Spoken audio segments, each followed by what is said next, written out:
अस्सलाम वालेकुम brothers and sisters, welcome to my channel.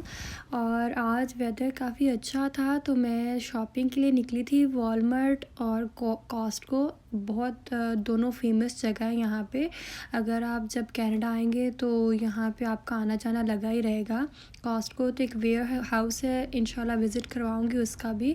लेकिन आज 2-3 क्वेरीज़ थी जो मैंने क्लियर करनी थी। एक, मुझे किसी ने कहा था कि आपने जब इंस्टीट्यूट चेंज किया तो आपको कोई प्रॉब्लम नहीं बनी क्या? उन्होंने क्वेश्चन किया था कि आपको कोई प्रॉब्लम तो नहीं बनी, तो आपने क्या यहाँ पे कैनेडियन एम्बेसी में इन्फॉर्म किया था? हाँ जी, मैंने इन्फॉर्म किया था। उसका कोई प्रॉपर प्रोसीजर है जो कि मैं शेयर करूँगी नेक्स्ट वीडियो में। उनका एक इंस्टीट्यूट चेंज करने का प्रॉपर वे है, तो वो मैंने चेंज कर लिया था अपना इंस्टीट्यूट। और सेकेंडली मैं एक चीज़ शेयर करना चाहती हूँ। जब मैं पाकिस्तान में थी तो तब भी मैं अपनी क्वेरीज़ जो थी इसी तरह ग्रुप्स में, डिफरेंट ग्रुप से, डिफरेंट पीपल से जिनको पहले एक्सपीरियंस हुआ था थोड़ा बहुत, और इंडियंस से मैं पूछती थी। लेकिन मुझे एक क्वेश्चन आया तब भी कि मेरी पोस्ट देख के लोग मुझसे पूछते थे कि कोई ऐसी यूनिवर्सिटी या कोई कॉलेज जहाँ पे हम आइल्स के बगैर एडमिशन ले सकें। तो मुझे ये चीज़ आज क्लियर करनी है थोड़ी, कि पता नहीं क्यों पाकिस्तानी हमारे जो बहन भाई हैं वो आइल्स से क्यों डरते हैं।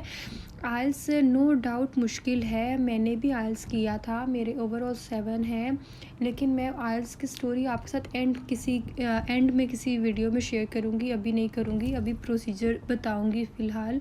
तो आइल्स, अगर आप किसी इंग्लिश लैंग्वेज कंट्री में आते हो और वहाँ पे इंग्लिश बोली जाती है, तो आई थिंक ये उस कंट्री वालों का राइट है कि आपसे कोई भी सर्टिफिकेट मांगे, तो जहाँ जिसमें आपकी हर चारों मॉड्यूल टेस्ट होते हों। तो आइल्स इज़ द बेस्ट, और इतना मुश्किल नहीं है, मुश्किल है लेकिन नामुमकिन नहीं है। तो प्लीज़ ट्राई करें।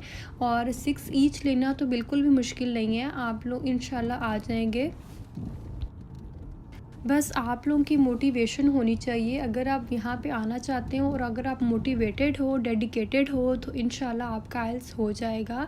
और सेकेंडली, जो यहाँ पे यूनिवर्सिटीज़ हैं वो आइल्स के बगैर आपको ऑफ़र लेटर दे देंगी। वो इस बेस पे देंगी कि आपकी लास्ट 2 ईयर में आपकी अगर एजुकेशन जो है इंग्लिश में है तो आपको ऑफ़र लेटर मिल जाएगा।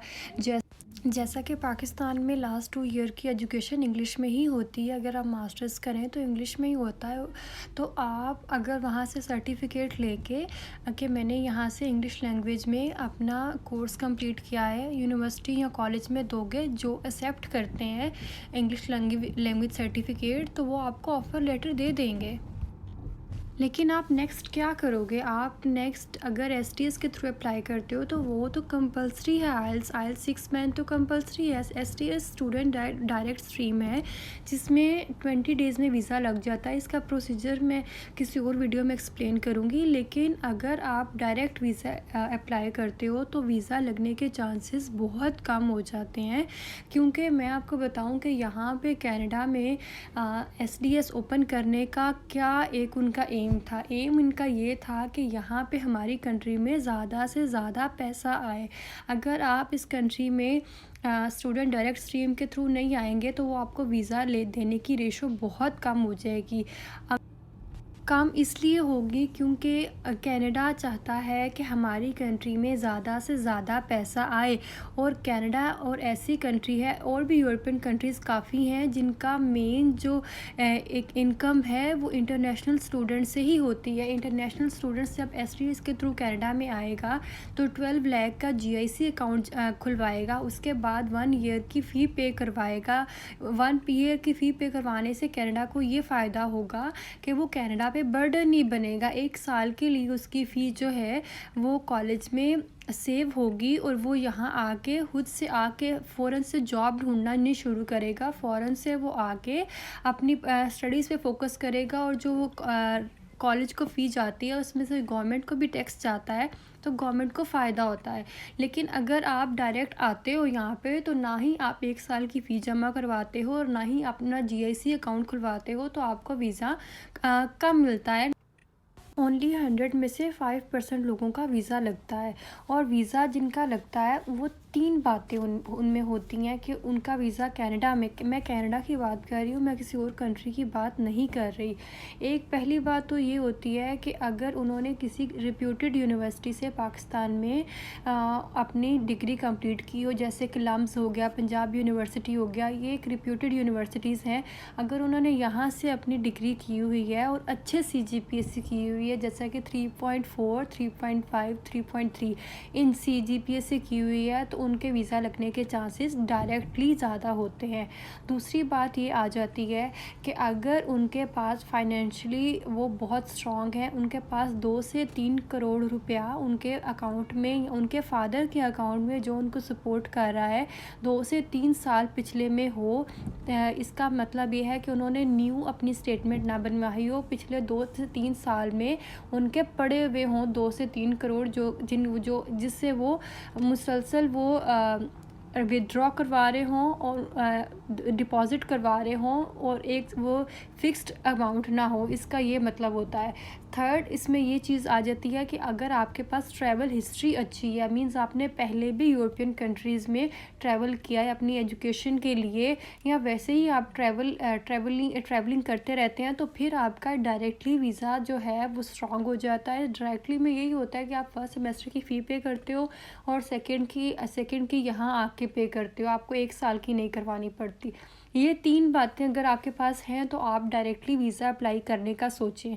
अगर ये 3 नहीं हैं तो आप डायरेक्टली ना सोचें। डायरेक्टली में आप इस तरह भी कर सकते हैं कि आपने अपने जो इंग्लिश लैंग्वेज सर्टिफिकेट है उसकी बेस पे आपने ऑफ़र लेटर ले लिया है, और उसकी बेस पे आपने वीज़ा भी ले लिया है, और आपको आइल्स भी नहीं करना पड़ेगा। ये एक तरीका है आइल्स से जान छुड़वाने का कि आप डायरेक्ट अपना वीज़ा लगवा लें। और वीज़ा लगवाने के ये शराइत होने चाहिए कि आप फाइनेंशली भी स्ट्रॉन्ग हो, आपकी GPA भी अच्छी हो, और रिप्यूटेड यूनिवर्सिटी भी हो, ट्रैवल हिस्ट्री भी हो, जो कि बहुत कम पाकिस्तानीज़ के पास होता है। तो इसीलिए STS इन्होंने खोला है कि STS में आप कॉलेज में भी एडमिशन लें, यूनिवर्सिटी में भी एडमिशन लें, थोड़े CGPA की बात मैं बाद में रखूँगी, अभी नहीं करूँगी। तो मींस इसीलिए इन्होंने आइल्स रखा साथ कि आइल्स 6 ये कम से कम है। जो 5.5 आइल्स वाले हैं वो ऑफ़र लेटर दे देते हैं, कॉलेजेस भी दे देते हैं आपको, यूनिवर्सिटीज़ भी दे देती हैं, जो कि रिमोट प्रोविंसेस में हैं, जैसे कि अल्बर्टा कह लें, सस्कैचुअन कह लें, यहाँ पे आपको मिल जाता है। लेकिन वही बात आ जाती है कि फिर आप STS में कैसे अप्लाई करेंगे। मैं आपको अपना पर्सनल एक्सपीरियंस आज शेयर करती हूँ कि जब मैंने कनाडा आना था तो मैंने काफ़ी एजेंट्स के पास गई, मैंने उनको कहा कि मुझे प्रोसीजर बताया जाए। मैं बिल्कुल बिगिनिंग के बात कर रही हूँ कि मैंने उनसे कहा कि मुझे प्रोसीजर बताएं कि मैं कनाडा कैसे जाऊँ। तो उन्होंने कहा कि आपको सिंसियर एक मशवरा है कि आप कनाडा का अपने माइंड से निकाल दें, आपका वीज़ा नहीं लगेगा। उन्होंने मुझे ये कहा था। वो उनके हम लोग कनाडा का करते ही नहीं है। अगर आप USA जाना चाहती हैं, UK जाना चाहती हैं, हम आपको वहाँ भेज देते हैं, ऑस्ट्रेलिया भेज देते हैं, लेकिन कनाडा का हम नहीं प्रोसीजर करते। ये उनका आगे से आंसर था, क्योंकि कनाडा की वीज़ा रेशो बहुत कम है।